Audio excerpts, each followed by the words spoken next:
Hi friends, David here from Above AVL and Learn Stage Lighting. And today I want to start a little series. I want to talk about some real techniques for lighting different types of music. So this is going to apply to you, whether you're in a band setting, a DJ, worship, really anybody that lights music. These videos are going to help you determine and have better ideas of what to do with certain types of songs. So let's dive in.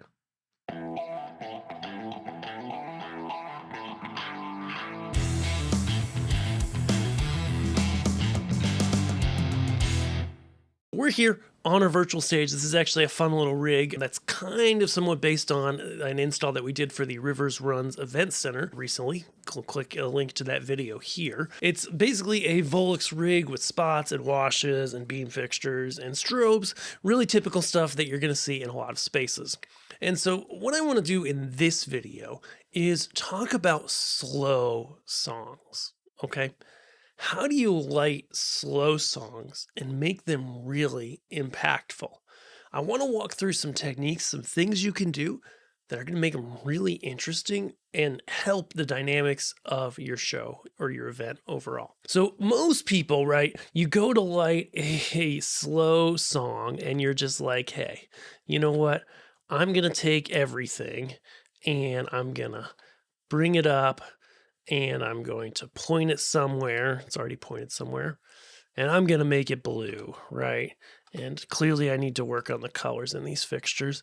And I'm going to make it, turn off the line. I'm just going to make it blue, right?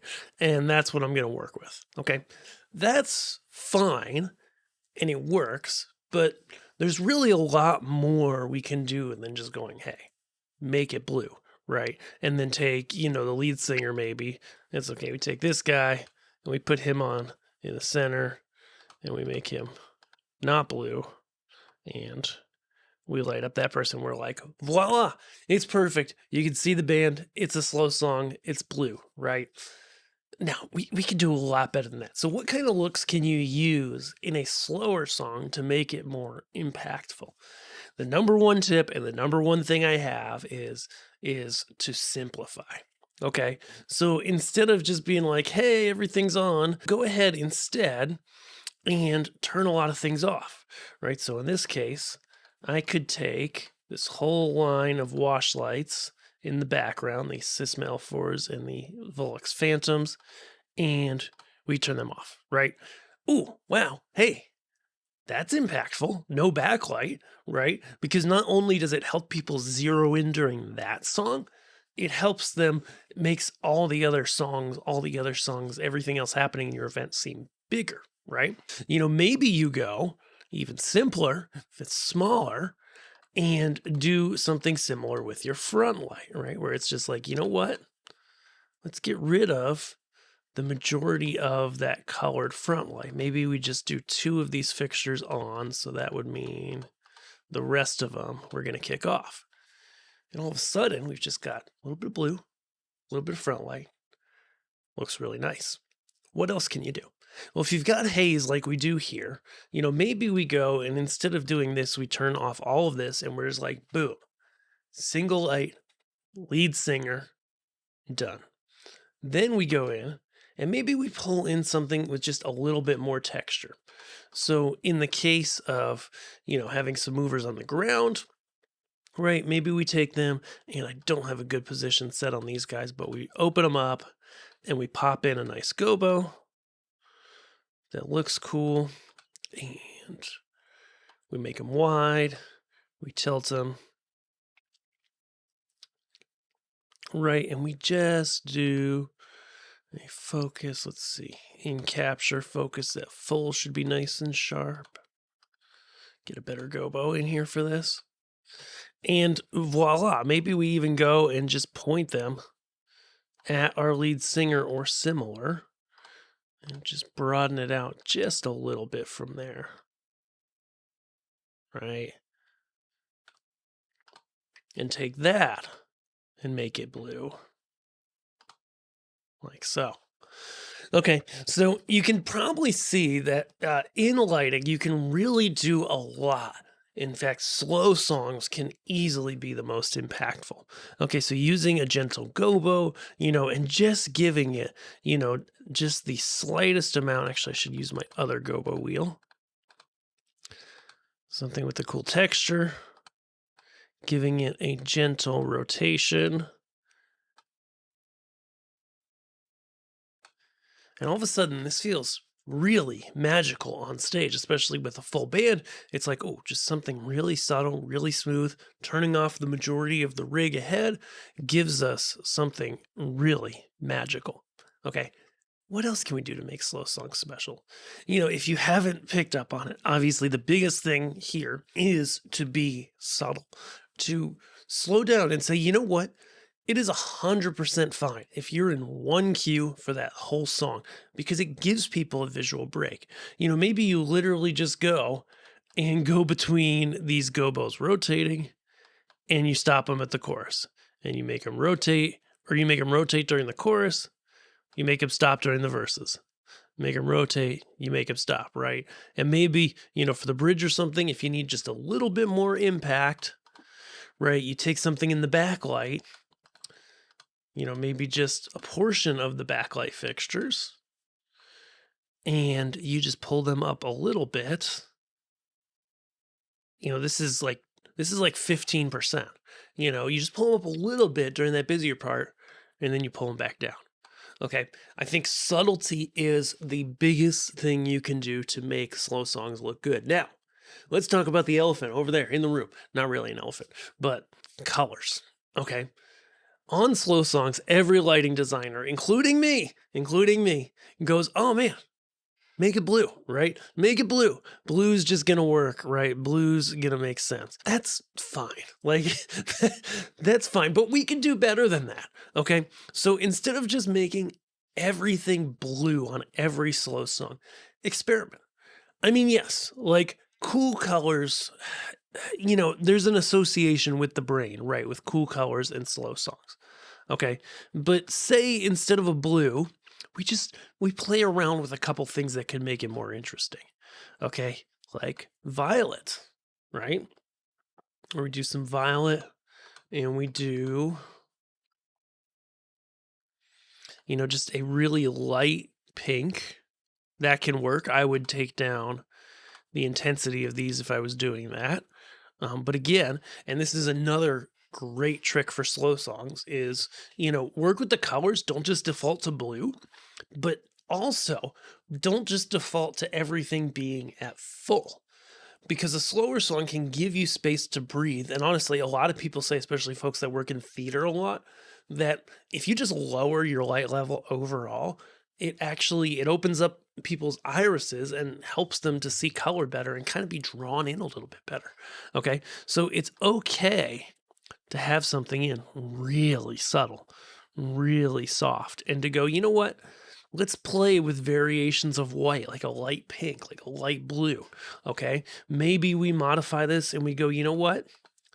This is a slow song, but it doesn't feel overly blue, like it's just slow. So then instead of blue, let's go ahead and do, we'll start at yellow and just do a really soft, warm white, right? And kick it way down. I think the camera here in this visualizer is auto irising, so it's not picking up totally, but just going, you know what? Going no color, going and just playing around with, okay, going from a light blue to, a really warm, cozy amber. All of these things can look really good on a slow song and really help you break that mold of just being like, you know what? Okay, I get it. Slower songs, blue, purple, cyans even. Cyans are great. Right? And they help break it up a little bit, help make it a little bit so people aren't like, oh, it's a slow song, it's blue. It's like, we can do better than that. So a nice cyan magenta. And you can see that really can open up some cool possibilities to just create something different. So the cliff notes, if you just fell asleep during this video, is when it comes to lighting slow songs, less is more. Less is always more. Don't be afraid to subtract, to use less in your lighting rig, to not use any backlight, to not use any front light. If it makes sense for the type of lighting you're doing, for the type of music you're lighting, play around with these things and see what you like, and just don't feel like you have to be pigeonholed to just blue all the time or just blue and white. Experiment with other colors. Experiment with pastels, with softer colors. Using breakup gobos really wide can look really good, like I've done here. And, just think about different ways that you can really make an impact. One last thing, actually, while we're there, is that say we're in our typical blue look. Okay, so we're just going to be like, you know what? We're going to do the blue thing. Right? Everything's blue, and that's fine. But then we have a bridge or we have a chorus or somewhere where we've got just a little more impact.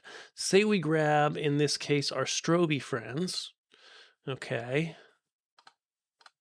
So grab our strobe friends here. And I am going to take them and just gently feather them in. Oops, I don't think... at a small percentage. Oops, I've got different segments. That's my problem. So what I'm going to do is gently set them on a color first before I bring them up. And so I'm going to set them to a warm white and even take that and pop in a little extra red, and we'll see it in a second. And then just take the intensity and just... these are strobes, so they're, in this case, they're not fading in as smooth as they do in real life. But whether it's a wash, a strobe, whatever, it's like, you know what? You can bring it in. Say they bring the crowd to sing, of course, bring it in just at an absurdly warm white, maybe even almost a red, which this is not visualizing as well as these fixtures look in real life. Make it this really, really warm color. And then just being able to go, you know what? I just want to fade that in. And it's not going to be steppy like that. It's going to be better in real life. And see the impact that makes? Wow, that looks cool. And then, of course, when they fade out at the end of the song, a great thing you could do is take that front light and boom, get rid of that front light entirely. Maybe get rid of everything that's not those strobes, and fade those out at the end of the song and just have this hanging for a minute. Hopefully this helps you think about some new ways that you can use lighting on slower songs in live events, whether it's church, whether it's a band, DJ performance. I hope you can break the mold of just, blah, everything blue, because we could do better than that. If you enjoyed this video and you're new here, then we've got something special for you. Head over to freeavlguide.com. We'll write it on the screen and link it below. And we want to put into your hands really something that we've worked on, because we see people all the time who are purchasing AVL gear. Maybe they're getting their audio, video, and lighting gear from the place that sends you candy or somewhere, or they're going to, other places that sell this type of equipment. And there's just 3 or 4 things we see people do all the time that are huge mistakes that are making you spend too much and sometimes get the wrong things. And we want to help you not make those. So we've got that free guide over at freeavlguide.com. We'll link that all over the place so you can get that into your inbox and learn how you can save yourself time, save yourself money, and save yourself frustration next time you need audio, video, or lighting gear. Thanks so much for watching. We'll see you guys in our next video. Bye.